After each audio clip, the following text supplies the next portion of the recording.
ফরিদপুরের ভাঙ্গা উপজেলার কাউলিবেড়া ইউনিয়নের চর মুগডোবা এবং চর দোয়াইর এলাকায় আরিয়াল খাঁ নদীর তীর থেকে চলছে অবৈধভাবে বালু উত্তোলন। প্রতিদিন ড্রেজার দিয়ে নদী থেকে অবৈধভাবে বালু উত্তোলনের পর ট্রাকে করে বিক্রি করে চলেছে দুটি চক্র। এভাবে তারা কামিয়ে নিচ্ছে কোটি কোটি টাকা, সরকার হারাচ্ছে রাজস্ব। বিস্তারিত দেখুন খন্দকার আবদুল্লাহের প্রতিবেদনে।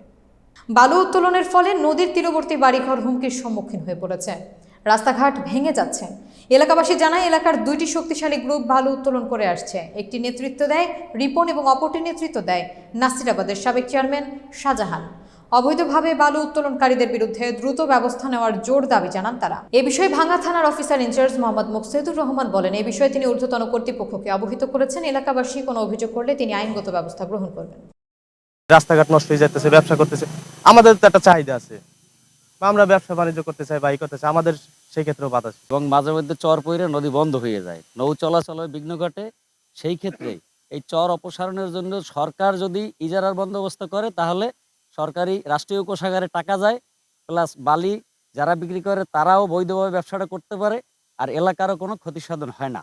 সে হলো জোর জলম করে এই বালিগুলো উঠাইতেছে। এই দেশে অনেকদিন যাবতই বালির ব্যবসা চলতেছে।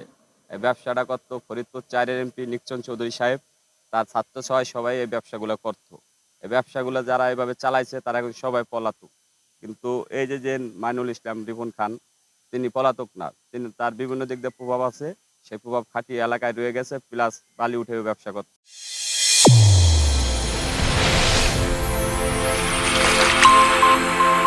চ্যানেল A1 হৃদয়ের স্পন্দন।